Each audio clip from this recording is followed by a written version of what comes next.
You're listening to the Missionary Perspective Podcast with veteran missionaries Erik Johnson and Joshua Mead. We're glad you could join us. We trust this podcast will be both a blessing and a challenge as we relate topics in world evangelism from a missionary perspective. Now, here's Josh and Erik.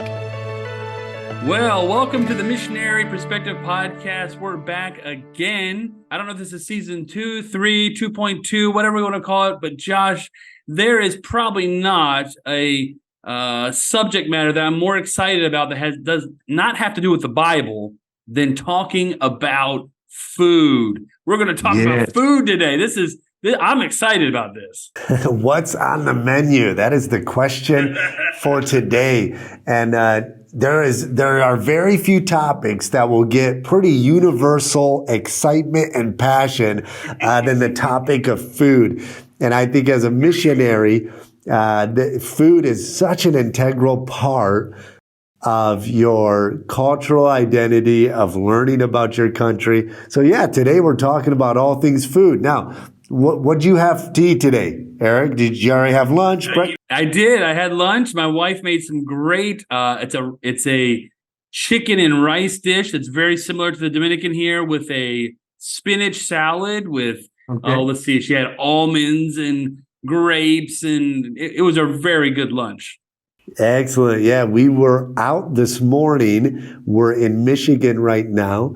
And so we found a little breakfast restaurant. I had some eggs Benedict. I always try to get that anytime I'm out, if there's a breakfast. So we're back in the States, so we're enjoying. But even though I've just had lunch, I have a feeling by the end of this podcast, I'm going to be hungry again. I would imagine, because we're going to share a little bit. Well, man, as I was reflecting on this topic, I was just, going back and just thinking about our early days when we were first learning the culture, when we arrived in Senegal. And I think about how much food is a part of the culture of the country you live in. Your food culture has a lot to do with the availability of food products. So that's going to tell you a lot about agriculture. It's going to tell you a lot about what kind of jobs people have, because what kind of food are they producing? It tells you about their religion. There's a lot of religious practices that go into preparation of food, what foods you can and cannot eat. And then even just the way that the traditions that surround the way food is prepared, the way food is served, the way you sit, the way you eat it, all of that makes up the identity of the food culture of the country you're in. And really, going all the way back to just as a child, food is really a part of how we develop our personal identity. Think about it. Food is one of the things as a kid you start to realize, I like this, I don't like this, I want some of this, I don't want that. And you start to develop your personal identity. And then it's a way that we connect with people. I was just at a church in Georgia, a church that supports both of us there. And there was a gentleman from Pakistan, and he came up after I had presented the work in Senegal and was sharing some of the stories. And he said, man, I really related to some of what you were talking about. He shared some of his story of some of the difficulties of living in his country and then moving to the States. And I asked him, I didn't ask him about specifics, but I simply said, when's the last time you've had a good meal? And he knew exactly what I was talking about. And he said, man, it's hard to find Pakistani food.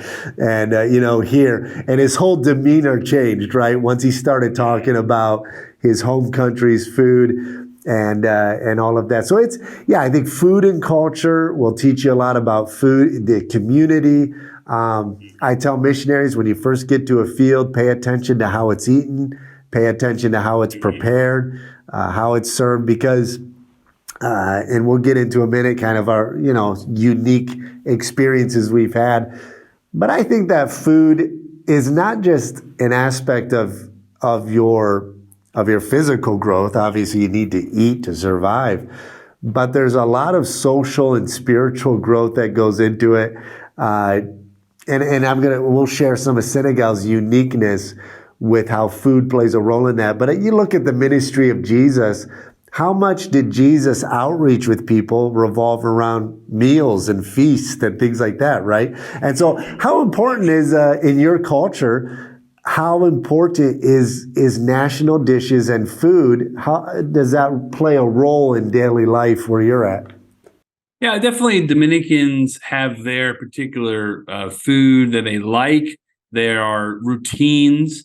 When we spent time going on trips ahead of time, survey trips, I think it was maybe a little bit lost on me the importance. It's not necessarily like a Middle Eastern or Eastern type of thing where you're sitting around and eating together, like, at a table with your hands in it kind of thing. But one of the things in the Dominican that's very interesting is that the lunch hour, or lunch hours, if you will, like from 12 to 2, is kind of universally blocked out.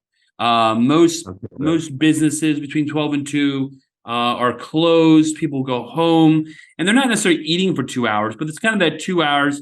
You would think in some cultures it's a siesta. I don't so much that think they're sleeping, but it's more of a restful time. But food is definitely an integral part of that. In fact, you'll start smelling people preparing food around 8 or 9 o'clock in the morning when they're starting to boil different things, and you start smelling the spices. For a Dominican, your average lunch is always going to have rice and beans, and really good, very tasty, very flavorful rice and beans. It can be black beans, it can be red beans, it can be white beans, but it's going to have rice and beans. They're going to have some sort of meat, chicken, could be goat, could be beef of some sort, and some kind of sauce. Sometimes it's pork. And then you're going to have some sort of salad. It can be like a cabbage salad. It can be a leafy green salad. It could be potato salad. But they're going to have a salad. And that is the staple every single day for lunch. Like, if you don't get your rice and beans, like there's actually a problem. And we can talk later on about funny stories, but I do remember one of the first times when I had my first barbecue with men on a Saturday afternoon, and I wanted them to get the full experience, and I was very excited about this. And I had made hamburgers, and we had fries, and we made everything. It was really, just we went out all out thinking what we would do if we were in the States. And I remember the men sitting around the table and looking at all this food and thinking, wow, this is really good. This looks really good. But I don't remember who it was. One of the guys looked around and he's like, where's the rice and beans? Like, Pastor, we can't have lunch if there's no rice and beans. Even with hamburgers and hot dogs and, all these different fixings we had, it really wasn't going to be lunch until you had your rice and beans. And so that's a staple for them. And really, they call it la bandera. They call it the flag. That's the word for flag, meaning like that's the essential daily thing we do. Now, dinner, we can talk later. Dinner's different. Breakfasts can be different, but that lunchtime, you're usually together with some part of your family. You've usually left your job, you're home for 2 hours. That life kind of centers around that lunchtime menu. So I don't know what it's like there in Senegal, but that's what the daily in and out is like. You have to be home for your afternoon lunch with rice and beans and some sort of meat. Yeah, I think that's such most of the world functions that way, where they have their staple. Pastor Malik, our lead pastor of our church in Senegal, he commented one time to me and said, if I go 2 days without chebbijen, the national dish, he said, if I go more than 2 days, there's going to be a problem. Like, I've got to have that fish and rice. And so it's such an essential part. And it's amazing to me that, in a lot of these countries, whether it's poverty that is the reason why you're limited to what you can eat, or whether it's just the fact that that's what's available, and people develop this love and passion for those staple dishes. Now, growing up, and I'll mention this, just the first thing that really amazed me about our culture is how they can eat the same dish every day and be just as excited about it as they were the day before.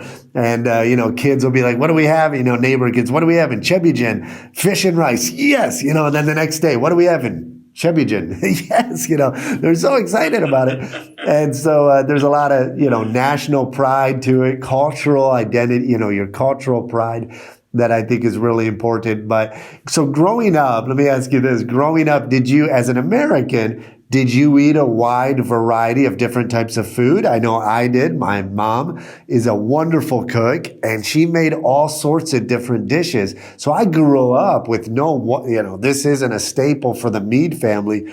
We ate everything. And getting to Senegal, it's like, all right, the same thing every day. We have amazing food. But for an American, that was one thing to get used to. How was that adjustment for you? And do you guys eat a variety of things? Yeah, definitely. Yeah, definitely growing up, now as a 40-plus-year-old, I realize how my mom did such a great job on a very shoestring budget. We were not wealthy by any means. In fact, we were probably, many of the years I was at home, we were pretty poor. Right. But she did a great job. She's a great cook and did a great job of having a great variety. But it's interesting, like, you're right. Like, I think in America, we like variety. We for whatever reason. Now, I will say there are different cultures, even in America. I have family members on the side where I married, where they tend to like a much smaller menu. And I think maybe just growing up, we just like to try lots of different things. So yeah, we had a wide variety. But I will say here, you're right about probably the reason rice and beans is a main staple is that it's very economical. That's for sure, and it can fill you up. But with that in mind, as I sit back now, many years into the culture, I realize how many different varieties of the food that they make that is simply rice and beans, and how they can make the minutia of even putting rice and beans together as a meal. And it's really funny for me when we go back home to the States. Usually after about 2 or 3 weeks, my kids, who 3 of the 4 of them were born here, and Ashley's 15 and she spent 14 of her 15 years here, how much they start asking, Dad, when we could get some real rice and beans. And inevitably we'll go somewhere and somebody's has rice, and they'll get rice, and I'm like, they're not gonna like it. They're not gonna like this rice because it's not Dominican rice. And sure enough, like, Dad, this rice is awful. What's wrong with this rice? And they're just used to Dominican rice and beans, which is very good. Yeah, it's true. My wife called me the other day. I was down in Georgia, and we were chatting, and she said, Ryder, my youngest, he's 6, and he woke up. She said, yeah, he woke up. We're getting ready for school. And she said, Mom, when Dad goes back to Senegal in December, can he bring back some chebijin? I really need some chebijin. And so it's really neat that, they have that connection and that longing for it. And I think, a big part of it is, what most Americans don't realize, and most of us do, we understand how convenient and how much access we have to a wide variety of different cuisines. And I love that. I love trying new foods. I love trying different varieties. Yeah. But it's convenient. It doesn't take all day to prep. And part of the reason why most countries have specific staples that they put twists on, but it's always the same staples, is because it's an all-day process. Now, I know the women to prepare food in Senegal, they're starting around 11 o'clock, prepping the vegetables, prepping the chicken, and everything from slaughtering the chicken, buying the fish. You got to go 6 in the morning to get the fish. And it's an all-day process just to prepare the meal. And that develops such a sense of community among the families that are preparing it. Or when you have big festivals and get-togethers, the women sit outside and they're prepping the vegetables. And it's just such a unique aspect of that culture that I love. My wife was telling me that was really the easiest way for her to make those initial connections with our host culture, was to sit down with the women and ask them, how do you do this? How do you make it? And I think that being able to make that connection, it not only can you build relationships around food, it not just by enjoying their food, but by learning how to prepare their food. It really opens up hearts. And I think about Ryder too. When we eat at people's houses, we'll be done eating, and then Ryder will start making his way. We all eat out of the same dish, whatever dish is prepared. And he'll start, when everybody's done, he'll just make his way around the dish, finishing up everybody else's spot. And we always tell him, Ryder, don't do that. And the host, every time they'll say, no, let him eat. They love it because there's this kid just enjoying their food and eating it up. And so they get a big kick out of it. But it really does open hearts up. So is it an all-day process prepping these meals for the afternoon, or does it not take too long to make those dishes? Well, for a handful of times, we've had ladies who work in the house. At this juncture, we don't, but we've had people when we had smaller kids, and they would come in, and usually around 8:00, 8:30, they'd start, making the beans, because there's a lot of different steps to that. We're not just cooking it, but you put a lot of spice in it and the different kinds of, peppers and gourds and things like that. And then the rice takes a little bit of time, and obviously cooking. So yeah, we're talking 2, 3, 4 hours worth of prep. We really love Dominican food. And what you were mentioning, I'll kind of go back to that, is it's so true.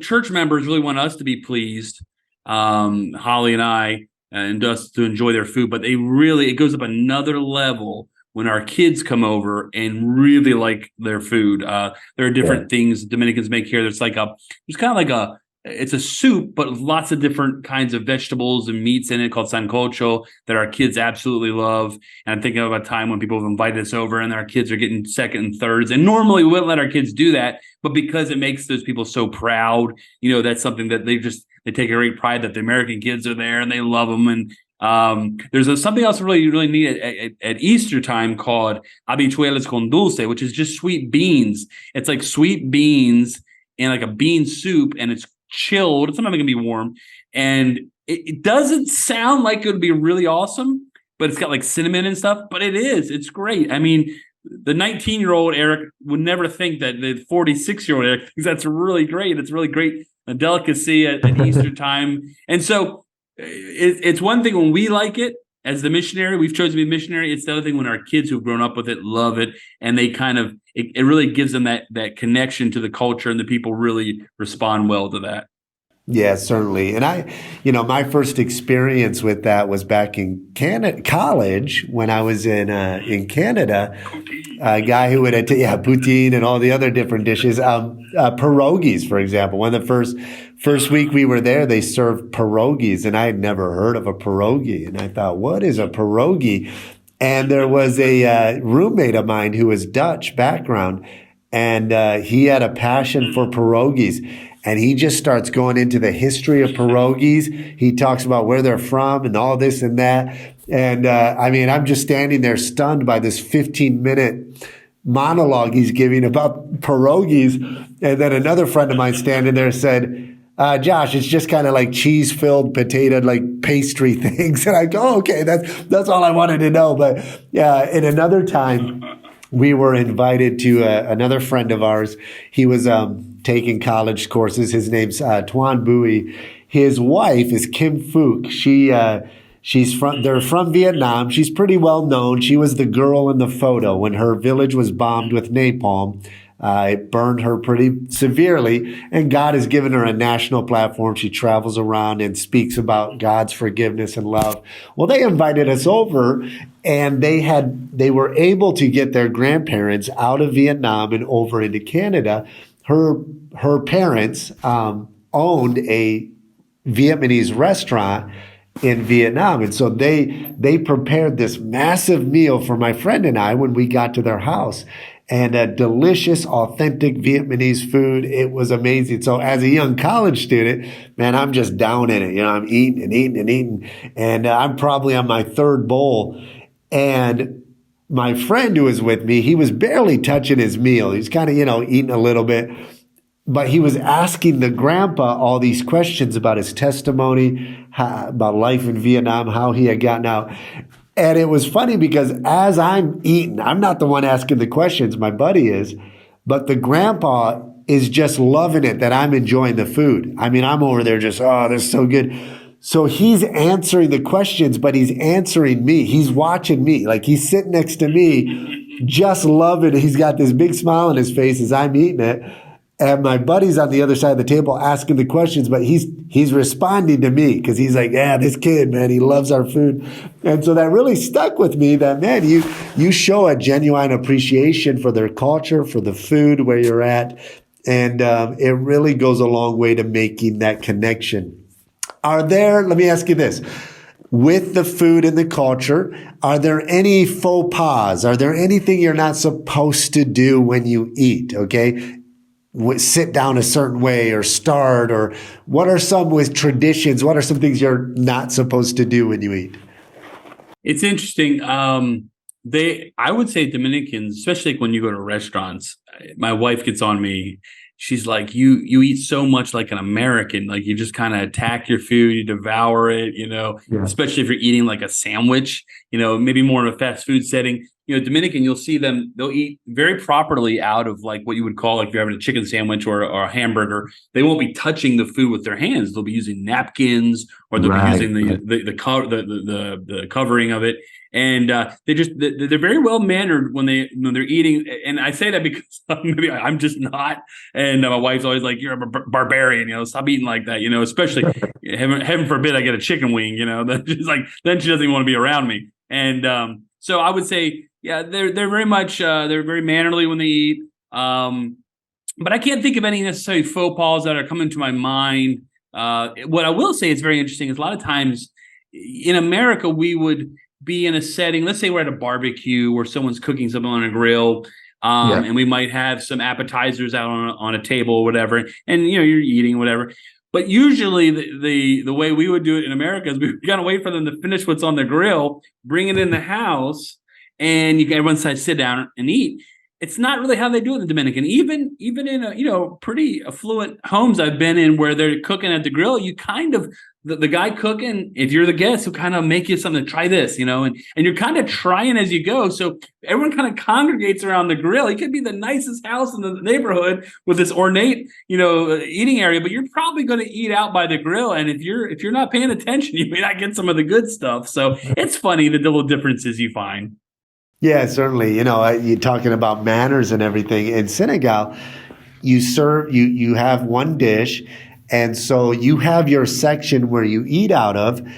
And a lot of times, now a lot of people use spoons now, or you eat with your hand. You never reach in with your left hand. That's both religious reasons why, and then it's just other cultural reasons.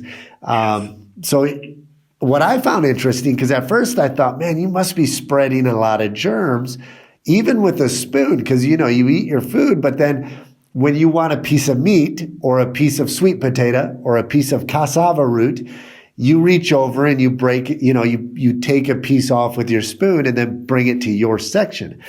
And as I started paying attention to the way people ate, I noticed that there's this method that they use that I wasn't using, that I've tried to develop. Whether it was with their hand, they'll take a ball of rice, they'll squeeze it together so it's kind of like in a ball, and then they'll grab a piece of chicken or a piece of fish, and then when they put it in their mouth, they have a way of doing it that their lips don't actually touch their hands. And the same with a spoon. I've noticed they'll scoop up the fish or the rice with the spoon, and then they put it in their mouth, but they use their top teeth to spoon it off without actually touching the spoon.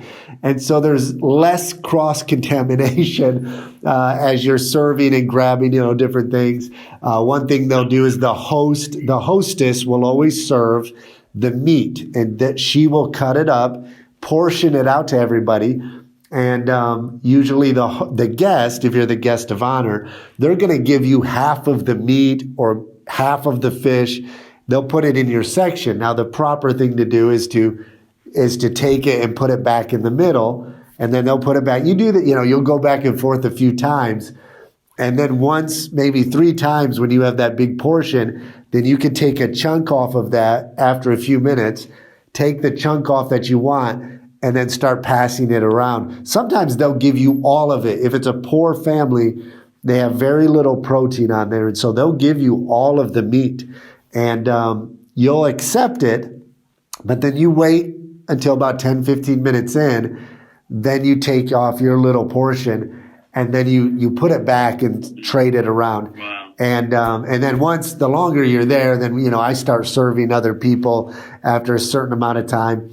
Another unique thing is the youngest child, he will place his left hand on the edge of the plate. And I asked one time, because you're not supposed to touch the plate at all with your left hand. And but then I noticed the youngest child at a family's house, he had his hand on the plate. And they said, oh, that's just a way that we show respect, that he's not rushing in. It's just a way for the child to remain calm and not rush in and try to eat too much and things like that. So little nuances like that you pick up in the way that they prepare it and serve it. I think about a missionary I spoke with. We were in a conference together. He was over in near Australia, one of the islands out in that area. And he said, the way they serve, the women always go last if it's a buffet style meal. So they send the men go through line first, then the children, then the women. And he said, my dad, who was pastoring at that time, he said, my dad told the church, hey guys, we're going to do it American style this time. We're going to have the ladies go first, then the men, then the children, then the men. And one of the deacons leaned over and said, hey, Pastor, are you sure about that? I don't know if that's a good idea. He said, no, let's do something.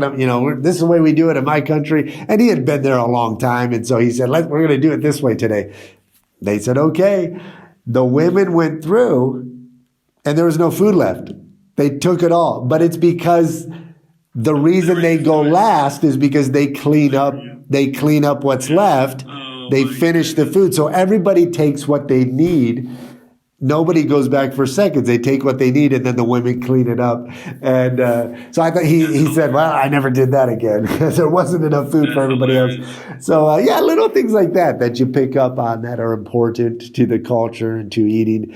And definitely. Are there any Dominican restaurants when you're back in the States that you've gone to that you're like, all right, this is pretty close to authentic? So I haven't been able to find it. I'll find something that's close, like a Cuban restaurant that have a lot of similarities. In fact, if you don't go to necessarily New York City, maybe Miami, it's really hard to find a contingent of Dominicans. That's kind of the two grouping areas. But I have talked to a gentleman in the DC area, and he was just telling me as a baseball writer I'm in contact with, and he's Dominican, and he was telling me about this great Dominican restaurant in DC that we're gonna have to go out together because he wants me to try some good Dominican food in the DC. But he said, all the ball players from the Washington Nationals knew about it, and that's where they would go hang out. And so it is funny how word of mouth gets around, and you start spreading, different, hey, go check this out, go check this out. But no, it's hard to find when you're back in the States if you're not in certain areas of the country where you find that nationality. Yeah, I've found in a lot of major cities. There's some great Senegalese restaurants just down in Atlanta. Atlanta had 4, and I went to one of them. And man, it was pretty authentic chebujin, the fish and rice dish. It was delicious, and it was a neat experience. So I'm always trying to look and find as we travel around the country. Yeah, we do what we do because you probably don't find this as many when you come to America. There's a lot of Spanish churches. And so Hispanic churches. And so when we come back and they'll have, an international Sunday where, you got people from Guatemala, people from Venezuela, people from the Dominican, people from Cuba, and they make all these dishes. Now that is really great because you get a taste of the world that way. So we enjoy that a lot. Yeah, certainly. Yeah, it's definitely, it's a big part of the culture. If you're a young missionary going to the field, just pay attention. That's really the first avenue to start getting used to the culture. And then there's, dig deeper into that. For example, even with last names, there's certain last names that they joke around that they like certain kind of foods. And so if I meet somebody who's really like, oh man, they're digging in, I'll go, man, you're a Jope.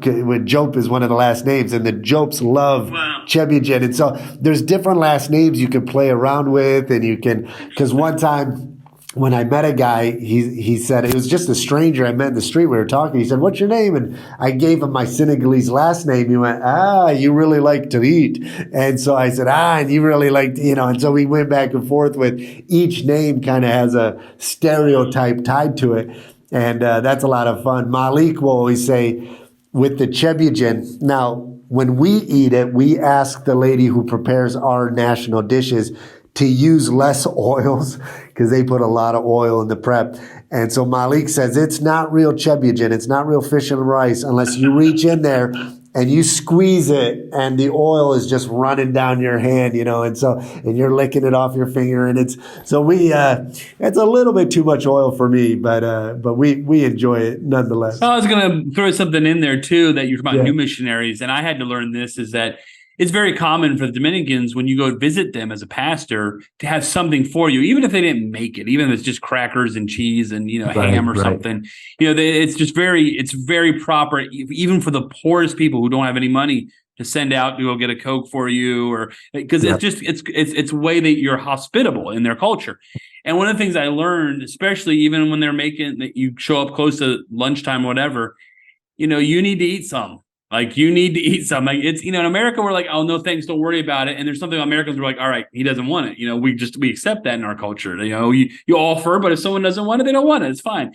That's not how it is in the Dominican. You need to eat some.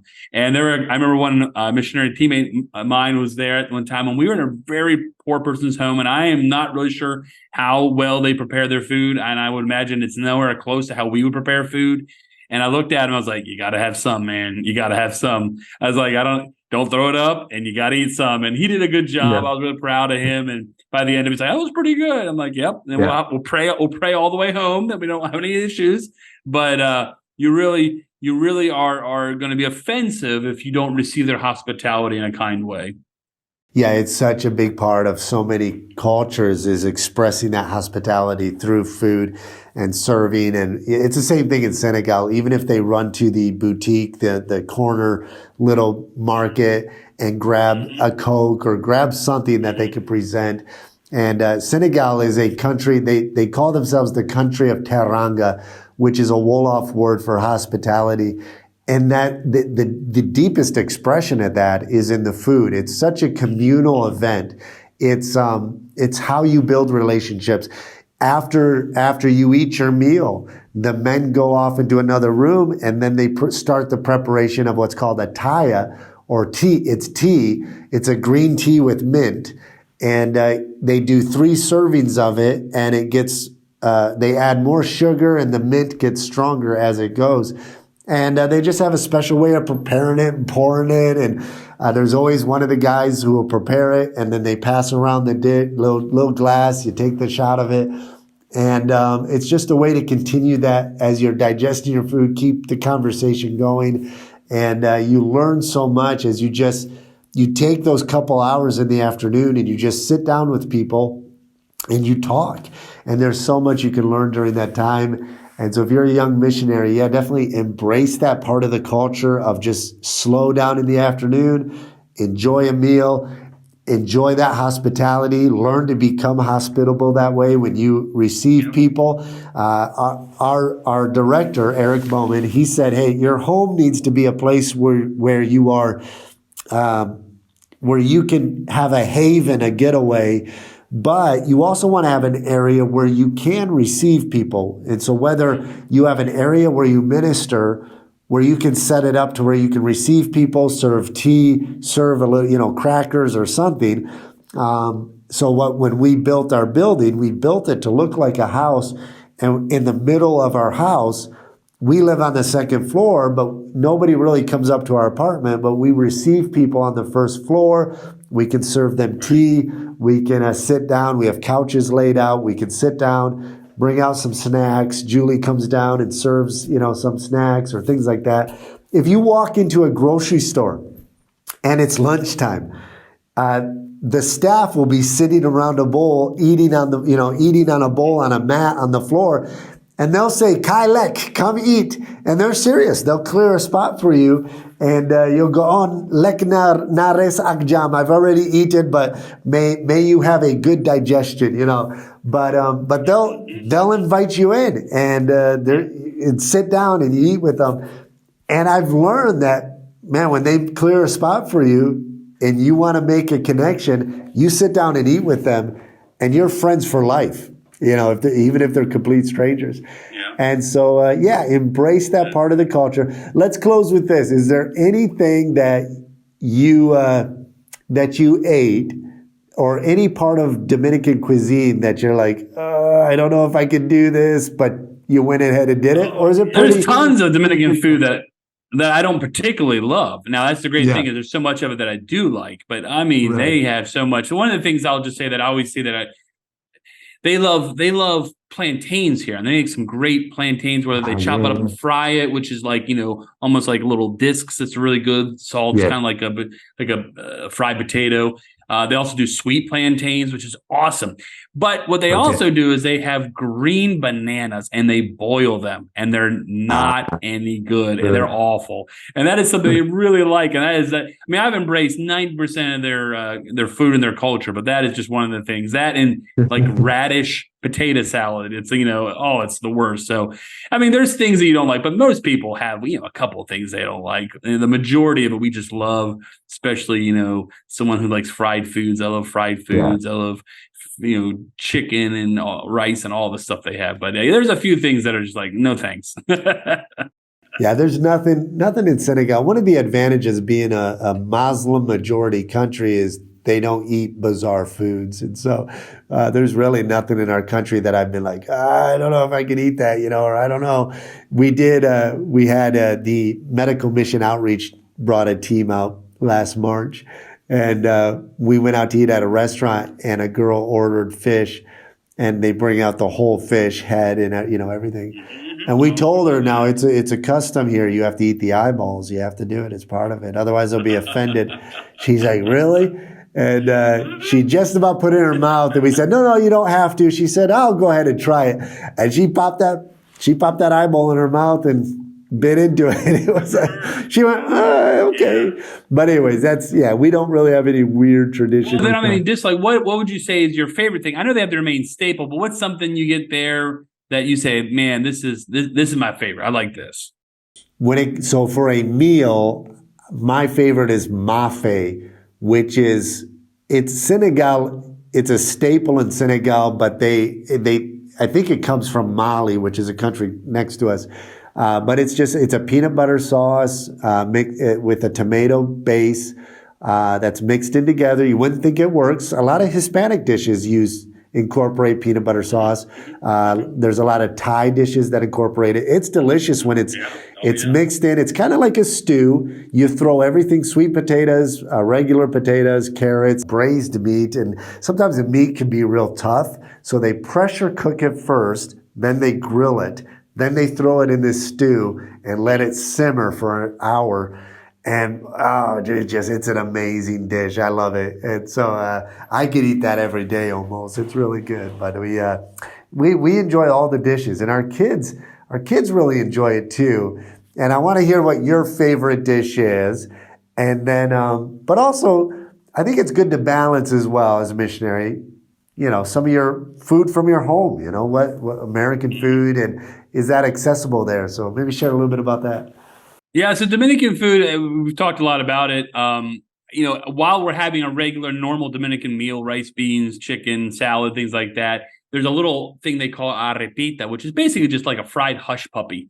And there's just something about it. I mean, there's tons of things I like about Dominican food, but when you're having a regular meal and you just get that little bit of fried hush puppy on the side, that's always a really good little addition to your meal that I just love a lot. And so Sundays oftentimes we'll go to this local store that has really great chicken horneado.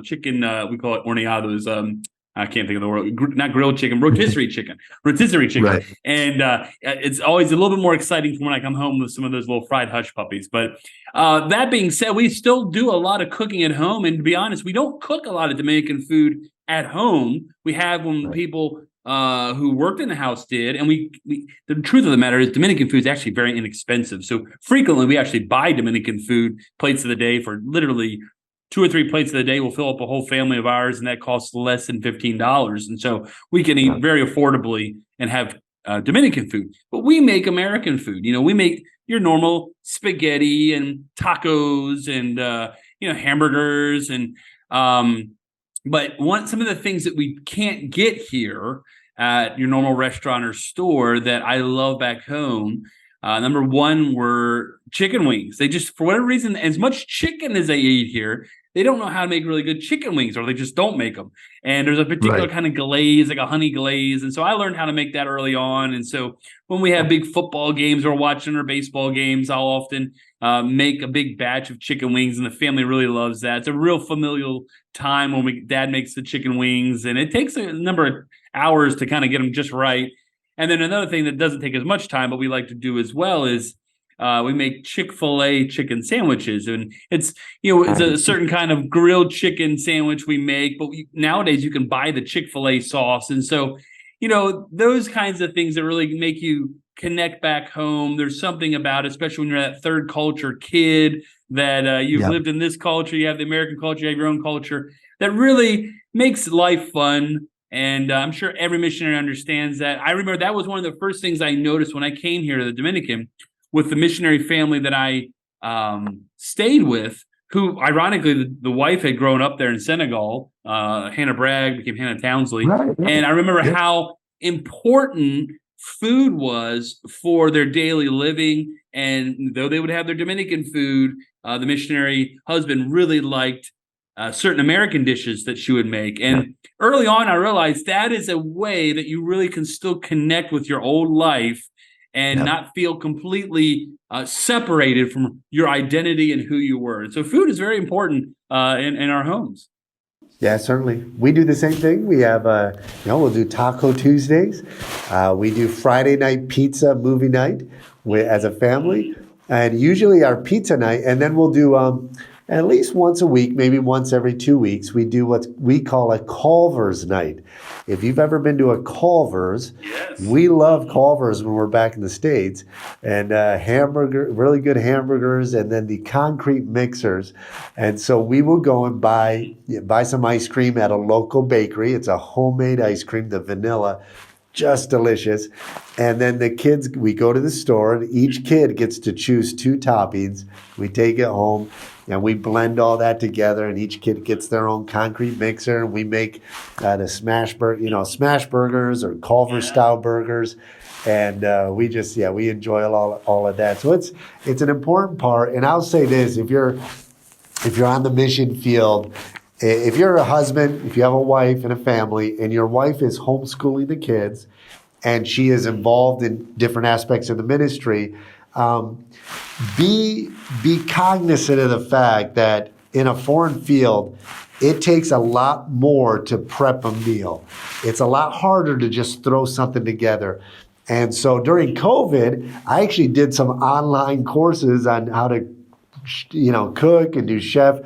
And we have a lot of French influence in Senegal, and I love French cuisine. They have sauces with every meal. So I learned to do different sauces and would prepare things like that. And so if you're a husband, be aware of that. And, I try to help out with meals every once in a while. When I have the time, we try to take turns and do different things. And then get your kids involved, get your family involved. Because food is such a part of building community and building family that we like to. That's a great time for us to bond as a family, is gathering together and choosing a meal and then prepping that and making that together. And so it's a great opportunity on the field to do something as a family. My family, if they ever actually listen to this podcast, will be appalled if I don't remind what we do every Sunday night. For the most part, we call it our Cracker Barrel dinner. For those of you who love Cracker Barrel, we don't have Cracker Barrel here. One of the great things about Cracker Barrel is you can have breakfast all day long. And so what we do generally when we come back in from church on a Sunday night, we'll have what we call Cracker Barrel dinner. And we have collected, over the month, whether it be we're going to have eggs and bacon and toast and maybe some hash browns, or like this last Sunday I did pancakes. We do some sort of breakfast meal at night. We call it Cracker Barrel dinner. So we ask Alexa to play some basically banjo music, and we just every Sunday night it's Cracker Barrel dinner, and we have coffee and orange juice, and it's like you're at Cracker Barrel on a Sunday night, and kids really love that. In fact, this year we went back to the States and we had Cracker Barrel. For whatever reason, it just happened that the quality of the Cracker Barrels we went to the 2 times wasn't necessarily great. And I'm like, we miss our Cracker Barrel dinner back in the Dominican. So those are special memories we have forever. Yeah, that's great. Well, good. Boy, I've really enjoyed this. And yes, I am ready to go get a bite to eat. Yeah, definitely. So we're going to head out. Well, Erik, I've enjoyed this session. I've just kind of a light session on talking about food and stuff, but it's an important part. It's a big part of being a missionary. One last thing, and while you're ending this, it's not only a big thing. I don't know how it is for you, Josh, but for me, there's almost no better icebreaker when talking to other men, especially on the mission field, than talking about food. And one of the things we talk about most of the time when it's not spiritually related is food. And so it's important to us and it's important to other people. No, it's true. I've had police officers pull us over. They're always trying to find something to give you a ticket for. And when I tell them, come on over, my wife will make you some chebbigen. We always they're like, oh, you know how to make chebbigen. You can make it. And she's like, oh yeah, come on over. They're like, all right, I'll be over. And then, all right, on your way, And so it's definitely, it's great. Well, hey, we appreciate our audience and we appreciate our listeners. I know as I'm back in the States doing furlough, we're going to pick up some new listeners. And so, hey, if you're listening, be sure to like and subscribe. You can check out our YouTube channel and subscribe over there if you want to watch the video. And if you want to listen to it, we're on Apple. We're on Spotify, most of the major streaming services. Be sure to share this with your friends or anybody else you think might be interested in this podcast. And send in your information. Send in any questions you might have that you would like us to address about missionary life, some of the challenges on the mission field, things like that. We're always looking for topics to address, whether you're a member of a church interested in missions, whether you're a missionary about to go to the field, or whether you're a veteran missionary. Send in some of your topics that you'd like to discuss. And we're looking forward to this year and just all the topics Erik and I are going to be talking about. I've got all kinds of interviews set up for this year. As I'm traveling around, I'm excited to share those. And so, hey, we are looking forward to seeing how this will continue to grow and be used. And if anything, Erik, I just love having these moments to chat with you. Absolutely. And if you want to send some recipes in, we're always looking for new recipes as well. So this is Erik from the Dominican Republic, and we have Josh via Senegal in America, right? That's right, here in Fostoria, Michigan. And hey, thanks for tuning in, watching, or listening. God bless. Have a great day.